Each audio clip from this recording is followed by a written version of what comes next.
Everyone. Um, I'm recording these videos after Monday's class, and I just want to say thank you. I know the remote instruction thing via Zoom is going to take some getting used to for everyone, so I appreciate your patience. And I know we went right to time and maybe even a little bit over time on Monday. So first, I apologize. Second, that we'll try for that not to happen again. And third, I appreciate the fact that many of you stayed after time to finish things up. Um, I, I, I'm, I noticed. Let's say that. Um, without further ado, let's dig into the piece of chapter 1 that we postponed briefly over the weekend until today, and that's to talk about vectors. Um, we know from living in our three-dimensional reality that, well, space does in fact have 3 dimensions, at least as far as human perception is concerned. You know, we can have a conversation later about space-time and string theory and higher dimensionality. But at least as far as classical observable motion is concerned, we've got 3 spatial dimensions to consider, and if we're going to make quantitative things happen in 3 dimensions, then we're going to apply some mathematical formalism to doing so. We'll put it on a 3-dimensional Cartesian coordinate system. XYZ is the normal setup, and the only there, if you're going to draw your coordinate system this way with a right angle here and then another one coming off kind of at a diagonal, then it's either got to be X, Y, Z in that order, or X, Y, and then Z in that order. Otherwise, you're working with a left-handed coordinate system and things will get screwy and sines and cosines won't do what you want, and so on and so forth.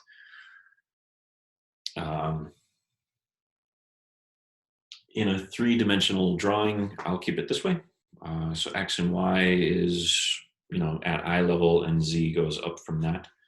If you imagine a room, the XY plane is the floor, and the Z axis points up the walls towards the ceiling. At least in my 3-dimensional drawing here. Anytime we can, we're going to try to keep the description of our problem in 2 dimensions because it's easier to draw and because the math is easier. So I'll say more about that in a second. But for now, because we need to introduce the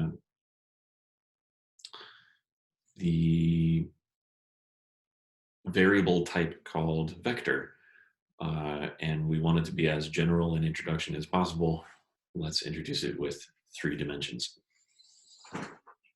We have our coordinate system origin, and we are talking about one particular point in space relative to that origin. And in math classes before, we would give this a coordinate triple XYZ. If that's fine, a coordinate triple XYZ specifies a point. A vector is an instruction. It says from where you start, from some starting point, from wherever you are currently, do the following. So this vector that I've drawn in black ink starts at the origin and goes so and so far in such and such diagonal direction. It's a set of instructions: start from where you are, and go this far in that direction. It's more than a coordinate triple. It's an instruction to change, well, to get to a position from where you are, you need to do the following. You need to go, again, this far in this direction. It's more than just an address. It's how you would get from where you are to an address, to some location. In other words, if we start from over here, we could talk about a vector drawn from this point up to this one. That's a perfectly well-defined vector. It doesn't have to start from the origin. And this coordinate triple and this coordinate triple, neither of them tell us the job of how to get from here to there. In order to do that, we'd have to go backwards to the left and backwards in depth and up a bit. Backwards to the left means a negative y coordinate, a negative y vector. We're heading to the left, which is opposite the positive y direction. Neither coordinate triple, though, neither of those 2 points has a y coordinate that's negative. And I guess that's kind of what I'm talking about. The coordinate triple in math classes prior specifies a location. Our vector entity specifies how to get from one location to another. If our vector that specifies how to get to this address does in fact start at the origin, then we could talk about this as a three-dimensional position vector. I'd like to give it a variable. I can't talk about it as x, y, or z because it's some combination of all three. I don't want to call it p because I'm going to use p for stuff later. So in this case, I'm going to call it r. Lowercase r with an arrowhead on top of it to indicate that it is a directed quantity. It has some size. In other words, we are, 3 meters away from the origin, and also some direction, 3 meters that way.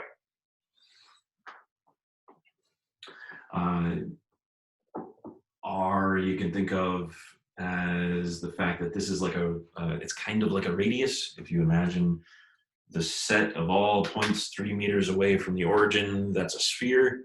And the vector we're drawing here is one particular segment, one particular directed segment from the center of that circle, center of that sphere, up to the surface, and that's a radius. So we could use the letter R to represent that if we wanted to. Okay. Suppose you wanted to, suppose you were walking in a city and the streets are organized in a grid. Thinking maybe New York City or something. Suppose you started here and you needed to end here. You could, if you were able to, walk straight through all the buildings. If this is some kind of like courtyard or something, you could walk straight through. Or you could achieve the same result as a combination of perpendicular steps. You could go walk up this block and then across that one and get to where you're going that way.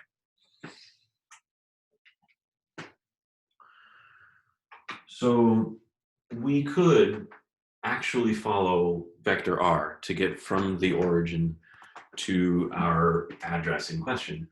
Or we could express our vector r as the combination, the directed combination of 3 pieces.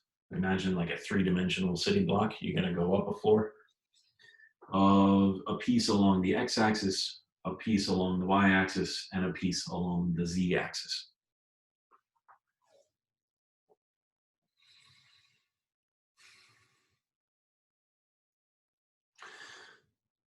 We could do that in any order. But if we first walked along the x-axis, red vector far, and then from there followed the purple vector's instructions, walk in the y direction this far, we would end up here. If we then followed the blue vector's instructions to walk along the z-axis this far, we would end up at our address R. So essentially what I'm saying is that we can express vector R two ways. One way as an amount, a size, and a direction, and also as the combination of three directed components. I'm going to call them the component of R in the x direction. Oops, I'm sorry. Let me use color coding for this. The component in the x direction, the y direction, and the z direction. The x direction, I'm going to call it R sub x.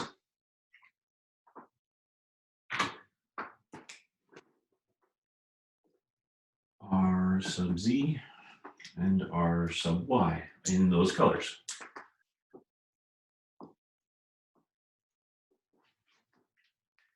Now, this is a little bit weird. R sub x is not a directed quantity because it doesn't have one of these arrow ornaments on top of it. So this is just a number. It's the kind of number that isn't a vector, but just a scalar. And combining three scalar numbers, 1, 2, 3, and getting 6 units northwest that's like, these have no direction, but this does. We need to go R sub x far in the x direction. So imagine that you're walking in that city block again. In order to go from one point to another, you have to take a series of steps. If your step size is the same all the time, then to get from one point to another, let's say you have to take 6.5 steps. 6.5 steps in this direction, in the x direction. And then you turn the corner and then you take 12 steps in the y direction. Steps in the x direction. The way we'll talk about that is with an idea called a unit vector.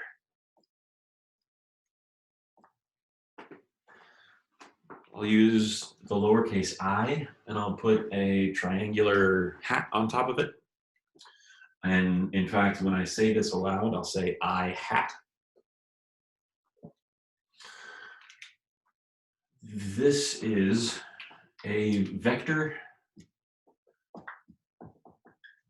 1 unit long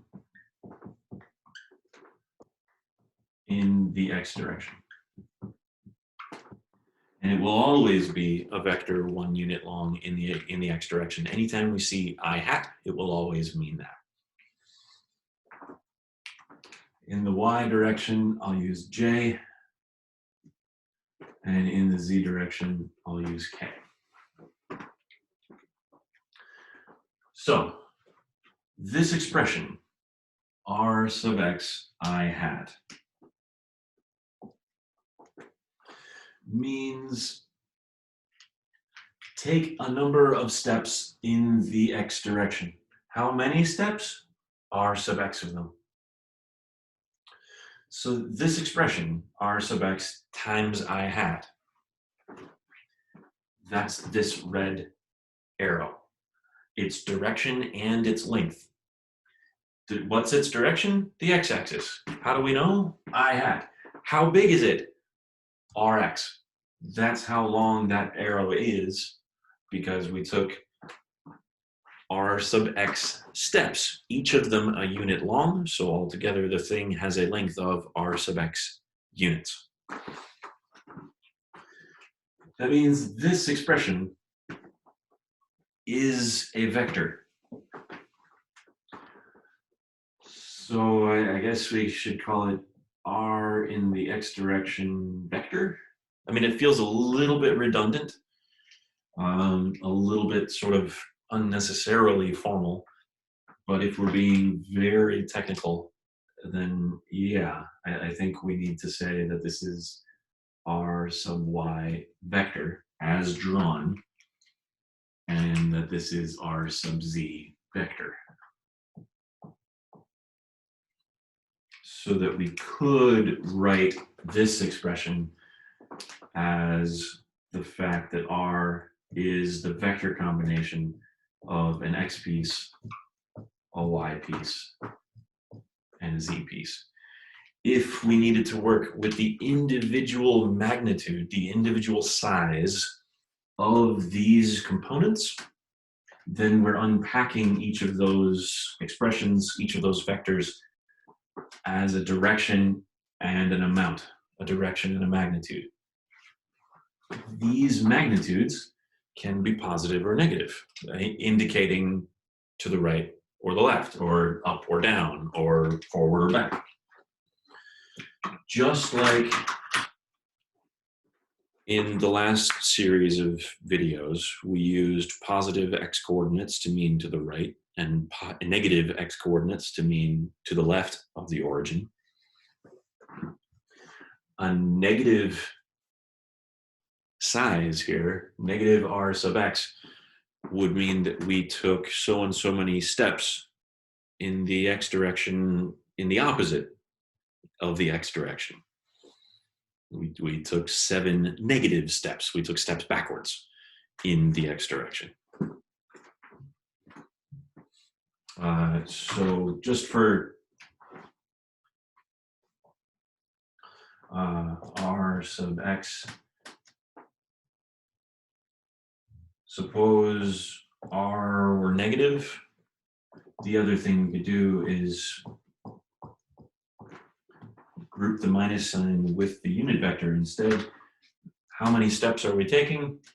In what direction? This is the opposite of the x direction. So we're taking this many steps in the negative x direction.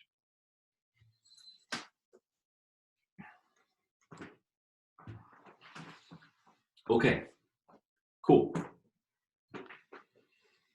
So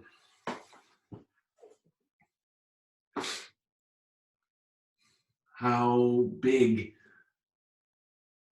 is this vector actually?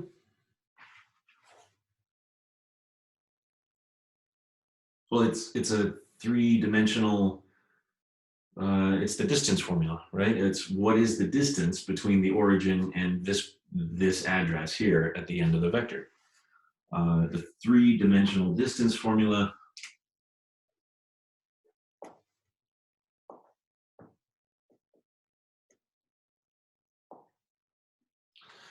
I'm going to write it this way. When we write R without the arrow ornament, we're talking about the magnitude only of vector R. And if we want to say exactly what we're doing, we're taking the absolute value or the magnitude of vector R. The 3-dimensional distance formula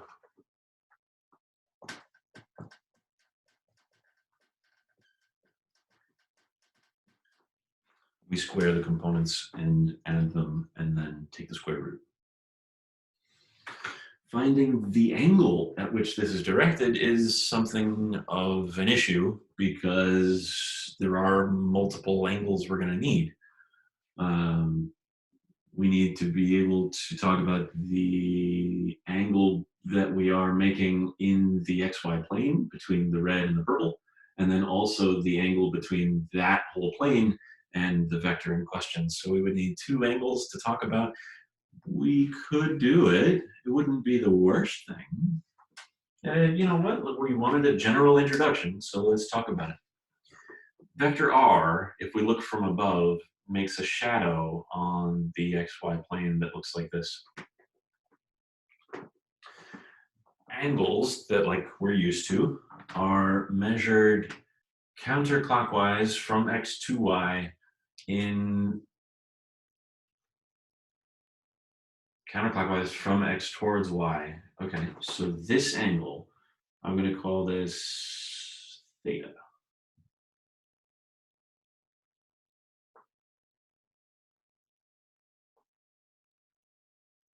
And if we wanted to find theta, we could find it using arctangent,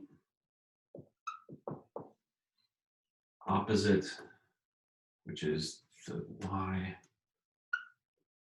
over the adjacent.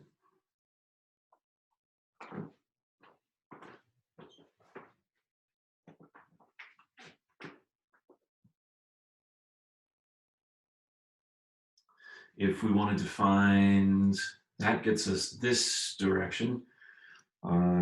So that's, imagine that you have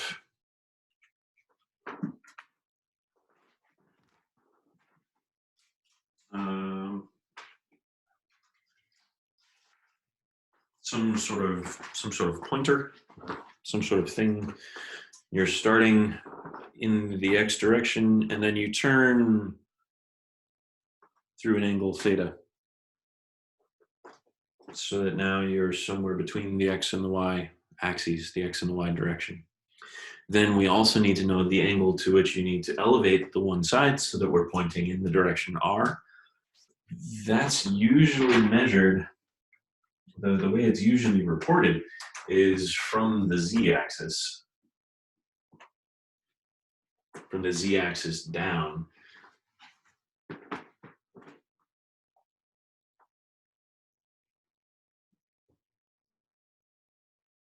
And I think we need to express it now in terms of our cosine of adjacent over hypotenuse.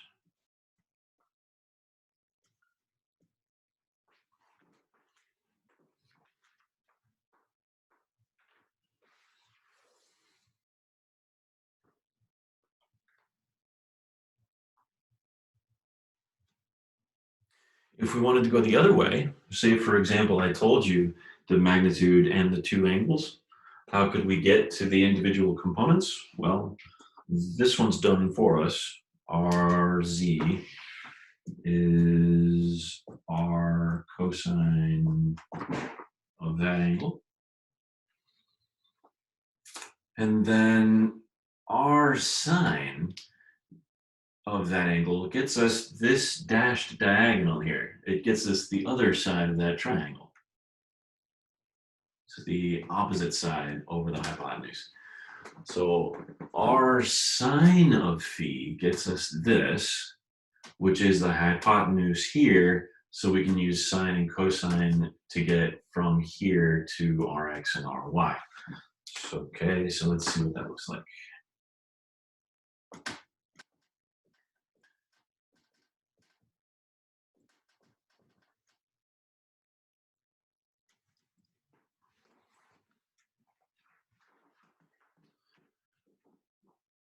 That's the hypotenuse. This is the adjacent side to angle theta, so that's going to get us a cosine.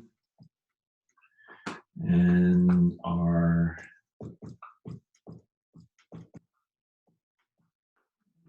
needs the sine. Okay. So if I told you the magnitude and the two angles, you could tell me what the three components are. If I told you what the three components are, you could tell me the angles and the magnitude. Fantastic. So far, so good.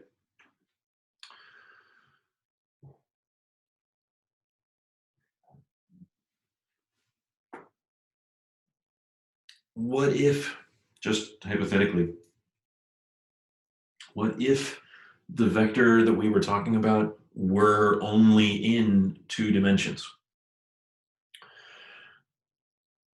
No matter what direction it is, I suggest that you orient your coordinate system, and the coordinate system is yours. You know, we like to think of things as back and forth and up and down because that's the reality we live in. But we can orient the coordinate system any which way we like. So if the physics in question exists in a plane, I encourage you to make that plane the XY plane. Keep everything out of the Z direction. If we do that, angle phi becomes 0. There is no Z component.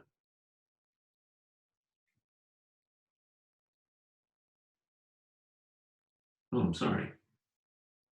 Actually, it becomes 90. If this position vector r swings all the way down to the xy plane,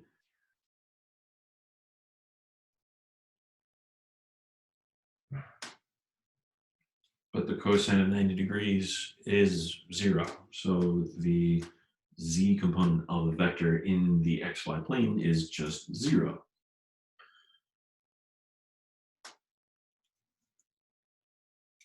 Sine phi becomes sine of 90 degrees and becomes 1. And then in 2 dimensions, if we only have an x and a y, then those reduce to our familiar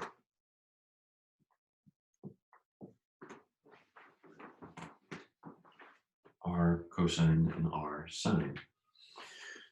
This term isn't there because rz we said was 0, so it's just the Pythagorean theorem for, two legs of a triangle gets us the size of the hypotenuse. This equation still works, and this one we don't need because we said phi goes to 90 degrees and we're done.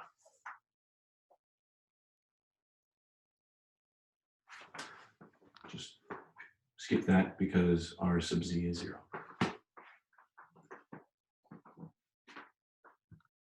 Okay. So we have this three-dimensional animal, this vector. If we have this new sort of quantity, I want to know how to math with it. I want to add, subtract, multiply, whatever I need to do.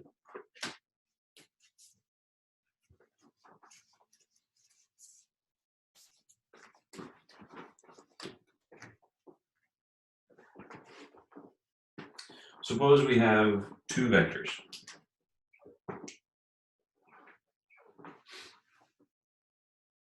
Let's call them A and B. Why not? Oh, I don't know. Let's say it's 2 units, 3 units, 4 units, and vector B is, I don't know, 1 unit minus 4 units minus 9 units. I don't know. I'm just making stuff up. So if we think about the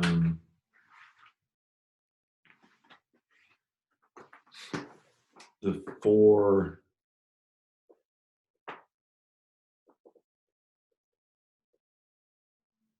or I guess the 8 three-dimensional quadrants of a coordinate system.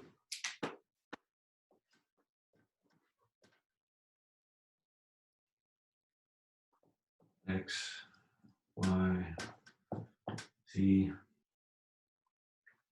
2, 3, 4 is somewhere here in this cube. So somewhere here.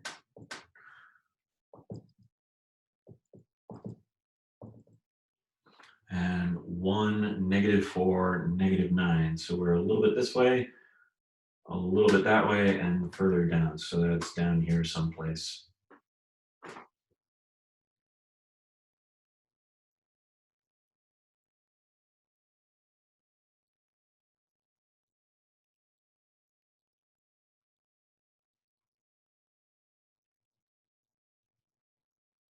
Yeah, well, anyway.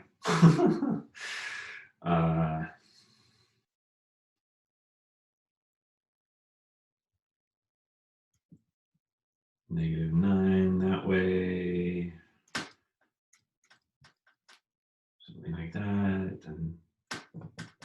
You get the idea. There's some vector that way.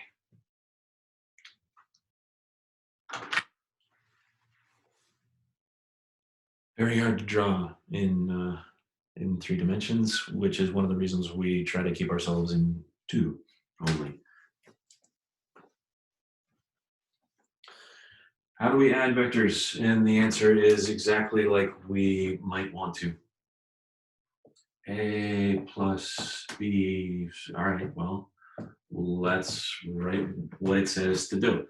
We take vector A, 2i plus 3j plus 4k, and add 1i minus 4j minus 9k hat.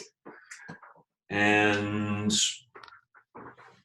the parentheses here just serve to keep track of what belongs to what. Let's group by terms. I mean, let's treat it like algebra and combine like terms. These are steps in the x direction, and so are these. These are steps in the y direction, and so are these. These are in z, and so are those. We can't combine them any further than that.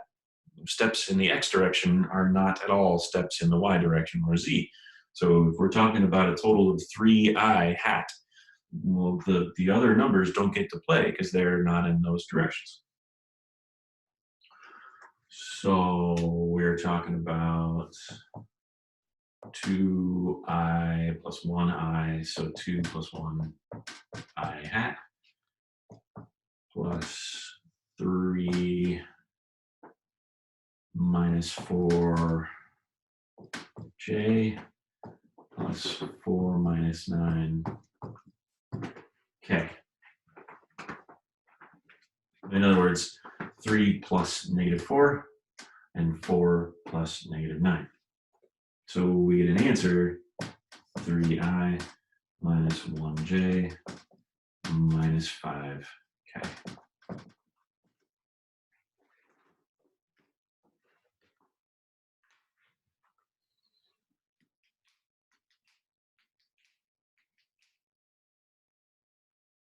That bit I just said about how 3 plus negative 4 looks like 3 minus 4, that makes me think that subtraction goes a very similar way. If we distribute the minus sign, we're talking about 2 minus 1, and then a positive 3 minus a negative 4.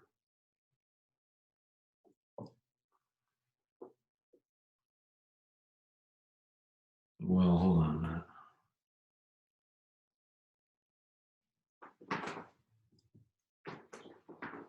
And we're going to get a different answer, which is fine. 2 minus 1 is 1. I. 3 plus 4 is 7. J. 4 plus 9 is 13. Okay.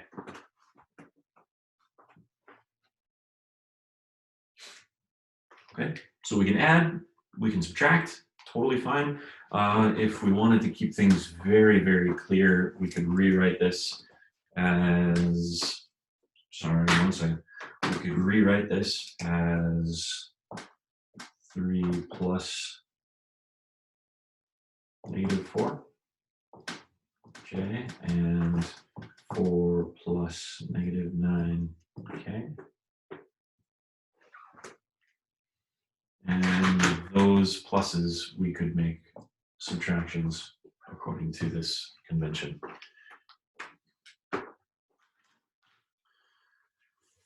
Okay. This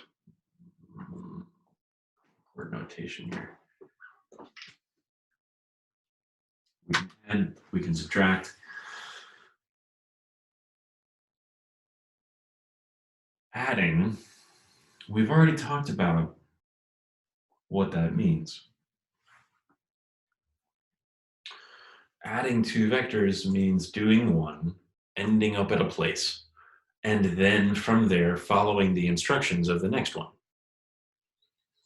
So let me try to draw that, but let me draw it in 2 dimensions because clearly I can't draw in 3.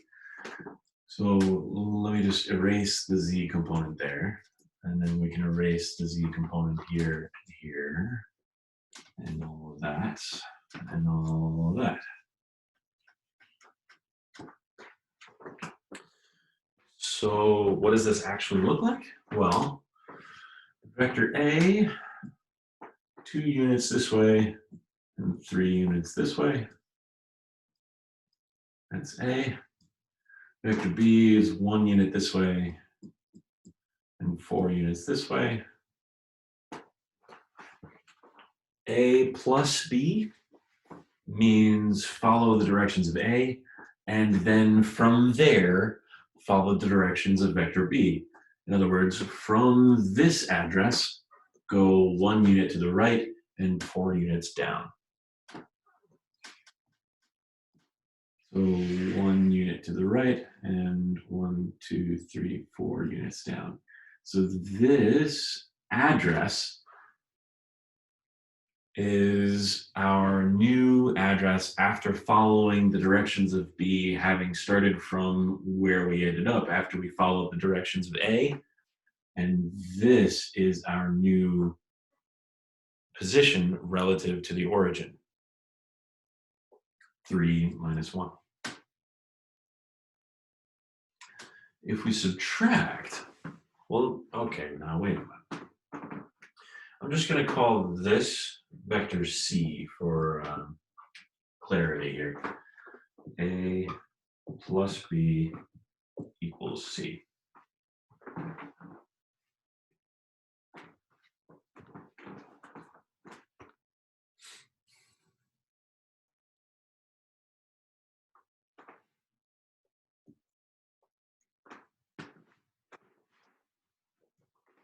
What if we subtract vector B from both sides?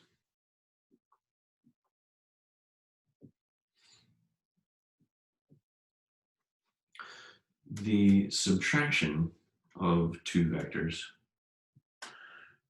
gets us vector A, which, okay, hold on. Vector A is the vector we would need to add to vector B to get to C.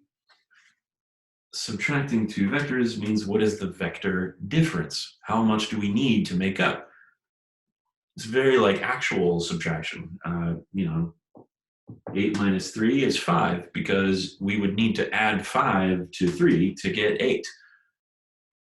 C minus B is A because we need to add A to B to get C. So let me try to draw this.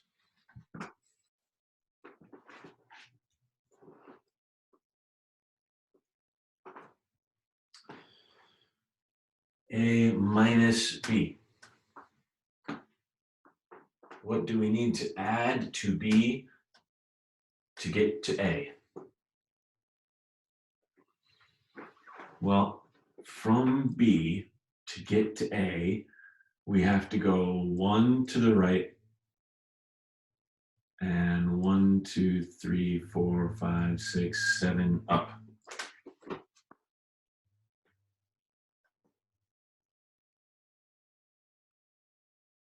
Okay. If that's A and this is B, then this vector is A minus B.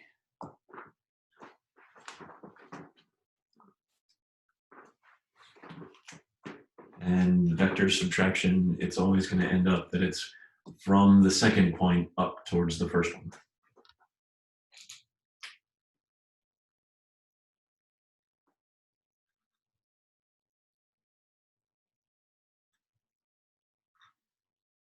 Okay, cool.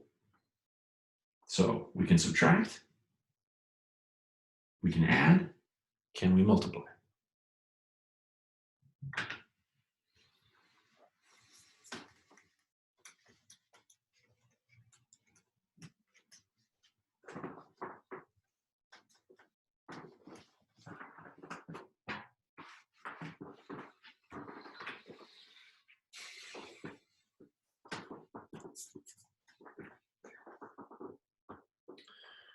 One kind of multiplication is nice. We can multiply a vector A by some number, and that just works like every coefficient you've seen. Vector A represents this, so we multiply the whole thing by 4, and we multiply the whole thing by 4, and that's totally fun. Multiplying on the front like this changes the length of the vector, but not the ratio between. Here, the x and y coordinates are in the ratio, or components rather, are in the ratio of 2 to 3, and they are here as well. So we haven't changed the angle, we haven't changed the direction. So all we have done is change the length. All we have done is scale vector A by a factor of 4. So these numbers like this, that's why they are called scalars, because what they do is scale directed quantities. They can't change the direction.